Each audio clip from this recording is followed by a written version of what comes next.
Les rayons gamma venant de l'espace peuvent traverser votre corps, endommageant les cellules et perturbant leur fonctionnement. Ils peuvent rendre votre corps extrêmement malade et entraîner de graves problèmes de santé. Et maintenant, des scientifiques ont détecté les rayons gamma les plus puissants jamais vus venant du centre de notre Voie lactée. À 3962 mètres d'altitude, sur le volcan Sierra Negra au Mexique, des chercheurs gèrent l'observatoire HAWC. De là, ils surveillent des événements spatiaux à l'énergie extrêmement élevée. Et récemment, ils ont détecté des rayons gamma extrêmement puissants provenant du centre de la Voie lactée. Ils comptent parmi les événements les plus énergétiques jamais observés. C'est important car cela montre que quelque chose de terriblement intense se passe au centre de notre propre galaxie. En étudiant ces rayons gamma, les scientifiques peuvent comprendre quel type d'événements extrêmes s'y produisent et s'ils nous affecteront. Il n'y a aucun autre moyen de voir de telles choses. Les chercheurs ont donc analysé les données et ont réussi à remonter la trace de ces rayons jusqu'à une région proche du centre galactique. Voyez-vous, la région centrale de la Voie lactée est très active. Elle contient des nuages de gaz denses, des étoiles à neutrons, des naines blanches et un trou noir supermassif. La poussière et le gaz bloquent la plupart des formes de lumière. C'est pourquoi cette zone est difficile à observer directement. Les rayons gamma peuvent traverser ces régions denses et permettre d'étudier des processus qui resteraient autrement cachés. C'est ainsi qu'ils ont révélé un pévatron, un objet surpuissant capable d'accélérer des particules à des énergies folles, bien plus que sur Terre. Les pévatrons sont comme des accélérateurs de particules naturelles géants dans l'espace. Ils prennent de minuscules particules, souvent des protons ou des morceaux d'atomes, et les propulsent à des vitesses folles, proches de la lumière. Cela arrive dans les lieux les plus extrêmes, comme des étoiles naissantes ou explosives, ou près de trous noirs supermassifs. En d'autres termes, des endroits ayant assez d'énergie pour agir comme des moteurs massifs. Trouver de telles sources n'est pas facile, hein. Les événements qui les créent sont rares et apparemment, quelque chose de ce genre se produit dans notre propre galaxie. Quand les conditions sont réunies, ces moteurs poussent les particules vers des énergies colossales. Une fois qu'une particule reçoit autant d'énergie, elle ne la garde pas éternellement. À un moment donné, elle percute quelque chose, du gaz, de la poussière ou des champs magnétiques. Quand cela arrive, elle perd soudainement son énergie et la libère sous forme de rayons gamma incroyablement puissants. Ils voyagent à travers l'espace et finissent par atteindre la Terre. Mais ils n'atteignent pas le sol directement. L'atmosphère terrestre les bloque. En frappant l'atmosphère, ils se brisent et créent une pluie de particules plus petites et plus sûres qui se dispersent dans l'air. Les scientifiques peuvent détecter ces particules. L'observatoire HAWC est particulièrement doué pour les repérer grâce à d'énormes réservoirs d'eau. Lorsqu'une particule ultra rapide traverse l'eau plus vite que la lumière ne peut s'y déplacer, elle produit un flash bleu appelé lumière de Cherenkov. En observant ce flash, les scientifiques peuvent déterminer d'où venait la particule, quelle était sa vitesse et quelle quantité d'énergie elle possédait. Une étoile fonctionne comme un moteur cosmique, comprimant les atomes sous une pression extrême et projetant lumière et chaleur sur des milliards de kilomètres. Maintenant, associez-la à un trou noir, un piège si puissant que même la lumière ne peut en échapper. La monstruosité qui en résulte semble tout droit sortie de la science-fiction, mais il pourrait bien s'agir d'un objet spatial parfaitement réel. Lorsque le télescope spatial James Webb a commencé à scruter l'univers en 2022, il a détecté quelque chose de très étrange. De minuscules points rouges dispersés dans le ciel. Et il remontait à l'époque où l'univers était très jeune. Une observation inédite qui a complètement déconcerté les astronomes, bien qu'ils aient en tout de même réussi à formuler quelques hypothèses. L'une des hypothèses proposait que ces points rouges soient des mini-galaxies, mais pas de petites galaxies ordinaires. Celles-ci représenteraient seulement 2% de la taille de la Voie lactée, peuplée d'un nombre d'étoiles si dense qu'elles formeraient un véritable pogo cosmique. Une densité telle qu'elle pourrait défier les lois de la physique. Cette théorie demeure donc peu plausible. Ces points pourraient-ils être des quasars, ces trous noirs lumineux dévorant les étoiles? Non, ils sont trop faibles pour ça. Et si un trou noir d'une telle ampleur existait dans un objet si minuscule, la galaxie serait comparable à un sac à dos tentant de contenir un éléphant. Impossible. Il est temps de présenter Avi Loeb, réputé pour ses idées audacieuses concernant les civilisations extraterrestres, et son collaborateur Fabio Pacucci. Ils considèrent que ces petits points rouges sont des galaxies, mais extrêmement minuscules, car elles n'ont pas encore entamé leur rotation. Imaginez un bébé galaxie apprenant à marcher. Voilà exactement l'image. Cette hypothèse s'appuie sur la théorie dominante de formation des galaxies, selon laquelle elles croissent à l'intérieur de halos de matière noire hypothétiques. Cette substance invisible représentant 85% de la masse totale de l'univers. Invisible et intangible, sa gravité agit néanmoins comme une colle cosmique, rassemblant les galaxies. Ces petites galaxies rouges pourraient ainsi être bercées par la matière noire, attendant de commencer à tourner et à se développer en ces grandes galaxies que nous observons aujourd'hui. Les astronomes estiment que ces galaxies embryonnaires pourraient évoluer dans des halos à la rotation extrêmement lente, plus lente que 99% des halos de l'univers. Pour visualiser cela, imaginez tenir une corde et tourner sur vous-même. Si vous tournez vite, la corde se tend. Si vous tournez lentement, elle tombe mollement au sol. Il en serait de même pour ces galaxies. Les halos étaient trop lents pour les étirer, conservant ainsi leur taille réduite. Cela pourrait contribuer à expliquer pourquoi nous ne voyons ces points rouges que sur les photos de bébés de l'univers. Avec le temps, les halos accéléreraient, et les galaxies qu'ils contiennent se développeraient et s'étendraient, finissant par ressembler aux galaxies que nous connaissons. Loeb l'a expliqué ainsi. Les halos de matière noire possèdent une vitesse de rotation. Certains tournent rapidement, d'autres lentement. Si l'on suppose que ces petits points rouges se situent dans le 1% des halos les plus lents, toutes leurs bizarreries deviennent soudain compréhensibles. Mais ce n'est pas la seule interprétation. Deux autres équipes de chercheurs ont récemment avancé que ces points pourraient représenter quelque chose de totalement inédit, un type d'objet cosmique qu'ils nomment étoile trou noir. Un groupe international d'astronomes et de physiciens, incluant des spécialistes de Penn State, estime que ces points correspondent en réalité à d'énormes boules de gaz chaud, si denses qu'elles évoquent les atmosphères d'étoiles ordinaires. Mais, au lieu d'être alimentés par la fusion nucléaire comme les étoiles classiques, ces objets tirent leur énergie de trous noirs supermassifs en leur centre. Ces derniers engloutissent la matière, la transforment en énergie, laquelle produit la lumière que nous percevons. Après avoir examiné suffisamment de points rouges, les chercheurs en ont identifié un à l'atmosphère si étendue qu'il ne pouvait être expliqué par un simple regroupement d'étoiles normales dans une petite galaxie. Il s'agirait plutôt d'une unique étoile gigantesque et très froide. Les étoiles froides émettent peu de lumière en raison de leur basse température par rapport aux étoiles classiques. La majorité des étoiles de l'univers sont de faible masse et plus froides, mais elles passent généralement inaperçues, les étoiles plus massives et lumineuses accaparant toute l'attention. Quant à ces étoiles trous noirs, elles brillent dans les longueurs d'onde rouges et proches infrarouges, une lumière invisible à l'œil nu. Bien que le gaz entourant les trous noirs supermassifs soit habituellement à plusieurs millions de degrés, ces étoiles rouges pourraient être entourées de gaz très froid, semblable à l'atmosphère d'une étoile de faible masse. Cela expliquerait leur faible luminosité. Autrement dit, ce que nous avions interprété comme de petites galaxies chargées d'étoiles pourraient en réalité être des étoiles géantes uniques, alimentées par des trous noirs.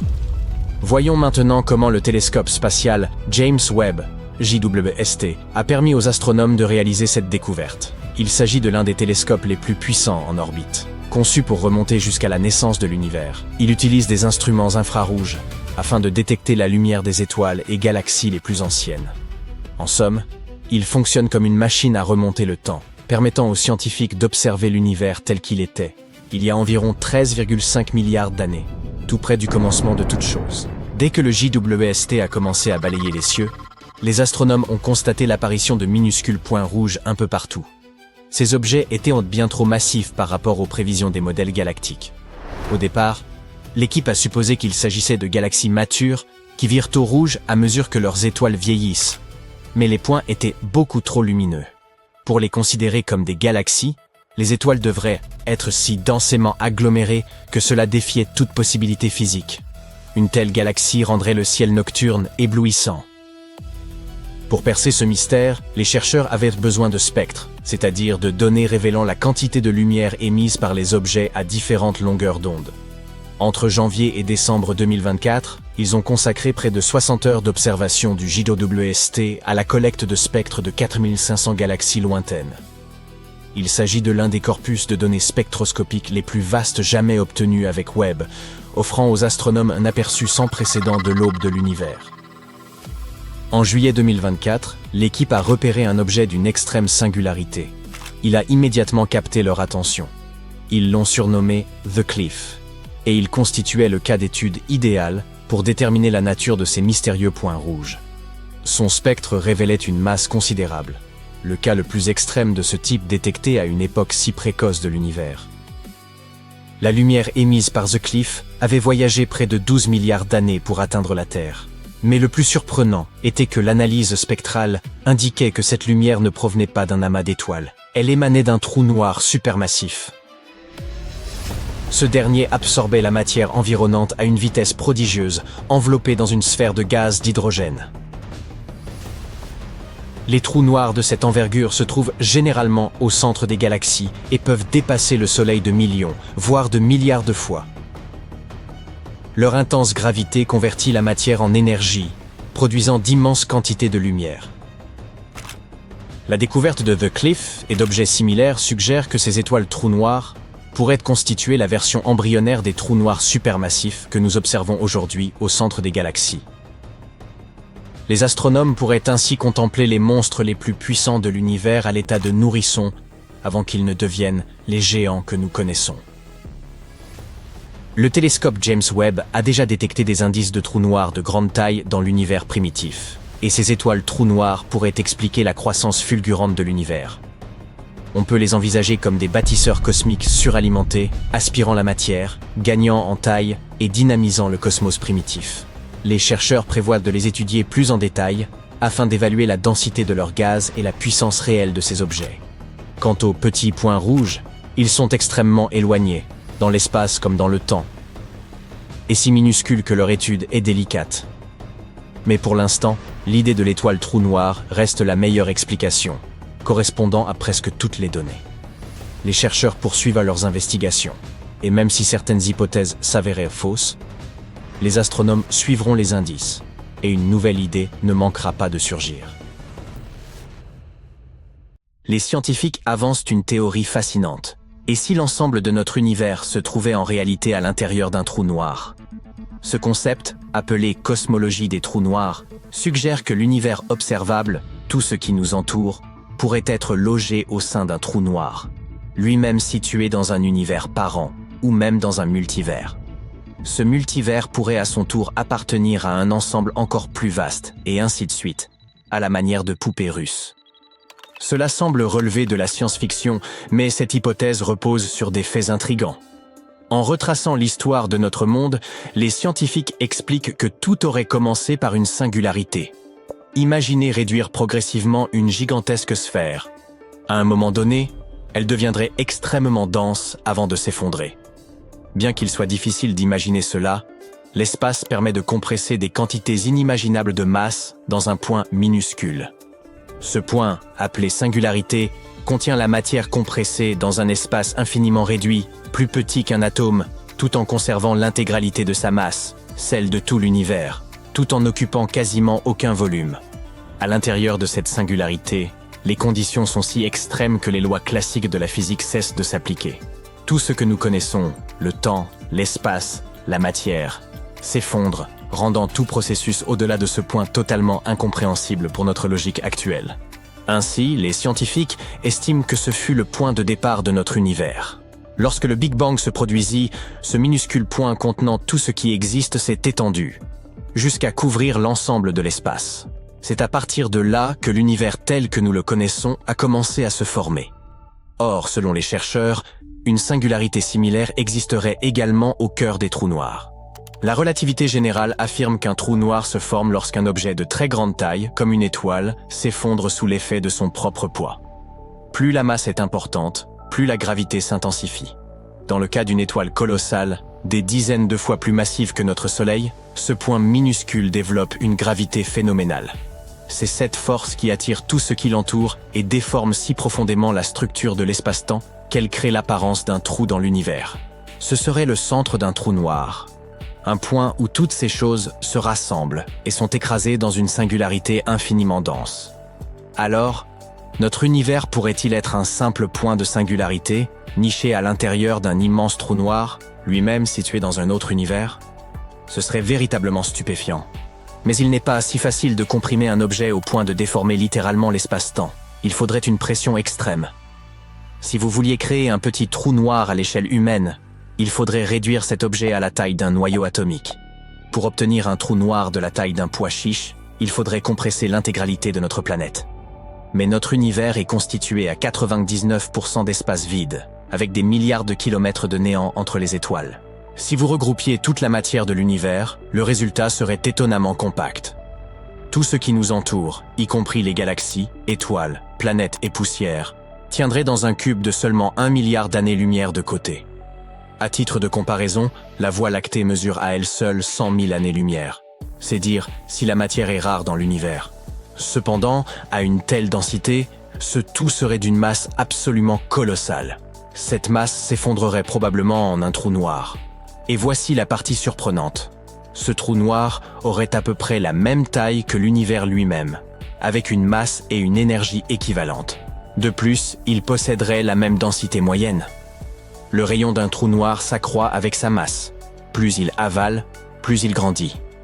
Mais paradoxalement, sa densité diminue à mesure qu'il se développe. Pour une taille aussi conséquente que celle de l'univers, il serait en réalité plutôt clairsemé. Et ce n'est pas la seule coïncidence. Nous avons un concept baptisé le rayon de Hubble, ou horizon des événements cosmologiques. Si l'on imagine notre univers observable comme une gigantesque bulle, son bord représenterait la zone la plus éloignée de l'univers que nous puissions percevoir. C'est un peu comme quand vous vous tenez dans un champ et tentez de voir au loin. Vos yeux décrivent un cercle, c'est la même idée. Il pourrait y avoir plus au-delà de ce point, mais cela restera à jamais un mystère. Au-delà de cet horizon, la lumière provenant des régions lointaines de l'univers ne pourra jamais atteindre notre monde. Cela est dû à la vitesse limitée de la lumière et à l'expansion trop rapide de l'espace entre nous et ces régions. C'est comme courir vers quelque chose tout en étant poussé en arrière, par un vent d'une force démesurée. Tant que nous restons sur Terre, nous serons à jamais coupés de ces lointaines frontières de l'univers. Les trous noirs possèdent quelque chose de terriblement similaire, appelé l'horizon des événements, ou le rayon de Schwarzschild. Il s'agit du point de non-retour. C'est cette ligne imaginaire qui est souvent représentée sous forme de contours lumineux autour des trous noirs. Tout ce qui franchit cet horizon des événements, tombant à l'intérieur, est irrémédiablement perdu. Ni lumière, ni matière, ni information ne peuvent en sortir. La gravité des trous noirs est bien trop puissante, ce qui en fait des aspirateurs cosmiques parfaits. Comme nous l'avons évoqué précédemment, si nous créions un trou noir de la taille de l'univers, il posséderait la même masse et le même rayon d'horizon des événements. Bien que certains scientifiques pensent qu'il s'agit là de simples coïncidences, d'autres estiment que cela pourrait être un indice suggérant que notre univers se trouve à l'intérieur d'un trou noir. Cette théorie avance également que notre univers ne serait pas le seul. Il pourrait exister dans l'un des nombreux trous noirs répartis dans un multivers encore plus vaste. Dans ce modèle insensé, chacun de ces univers, tant le nôtre que celui de notre monde parent, pourrait être le berceau de son propre univers, régi par un ensemble distinct de lois physiques et de structures. Ce serait une chaîne étrange. Il existe une théorie qui avance que des univers pourraient naître à l'intérieur des trous noirs, en quelque sorte. Elle est connue sous le nom de théorie d'Einstein-Cartan. Cette théorie aborde aussi la question de la singularité, mais sous un angle différent. Elle postule que, au lieu de se condenser en un point infiniment dense, la matière pourrait générer un trou de verre. Ce dernier serait une sorte de tunnel à travers l'espace et le temps. Ce trou de verre, aussi connu sous le nom de pont d'Einstein-Rosen, pourrait relier deux régions distinctes de l'univers. Dans ce scénario, un côté du tunnel correspondrait au trou noir, tandis que de l'autre côté, un tout nouvel univers pourrait être en train de se former. Ainsi, il pourrait fonctionner comme une téléportation. Dès que vous franchissez l'horizon des événements, vous seriez transporté vers ce nouveau monde. Mais dans ce cas, il devrait y avoir une sorte d'ouverture. Certains chercheurs ont imaginé cela et l'ont nommé un trou blanc. Bien que cela n'existe pas réellement, du moins à notre connaissance, il pourrait être possible, quelque part de l'autre côté. Ce trou blanc fonctionnerait comme la sortie d'un trou de verre, une zone où la matière est constamment expulsée au lieu d'être aspirée. Cela signifie que vous ne pourriez rien y jeter. Tout serait immédiatement rejeté. Tout cela reste purement théorique, bien entendu. Ces idées s'intègrent bien dans le concept du Big Bounce. Cette théorie propose qu'au lieu que notre univers ait commencé par un unique Big Bang, il aurait rebondi à partir d'un état antérieur de contraction. Vous vous souvenez de l'analogie de la balle comprimée? Peut-être qu'il existait une autre balle univers, comprimée jusqu'à une taille minuscule, avant de rebondir et de s'étendre à nouveau. Ainsi, au lieu d'un univers né de rien, nous pourrions vivre dans un univers qui serait le recyclage cosmique d'un autre. Il existe aussi une autre version de cette théorie, parfois appelée cosmologie par onde de choc. Cette idée soutient que le Big Bang pourrait avoir été provoqué par une explosion à l'intérieur d'un trou noir. Cela aurait donné naissance à l'univers en expansion que nous voyons aujourd'hui. À mesure que l'univers s'étend et que la densité de matière diminue, le trou noir pourrait finir par se transformer en trou blanc. L'inverse d'un trou noir, où la matière est expulsée au lieu d'être aspirée. Mais même si ces connexions sont fascinantes, elles ne constituent pas des preuves. Il n'existe pas d'expérience ni d'observation qui pourrait valider ou invalider ces théories audacieuses. Elles restent donc, pour l'instant, de simples spéculations. Mais au moins, c'est amusant de spéculer.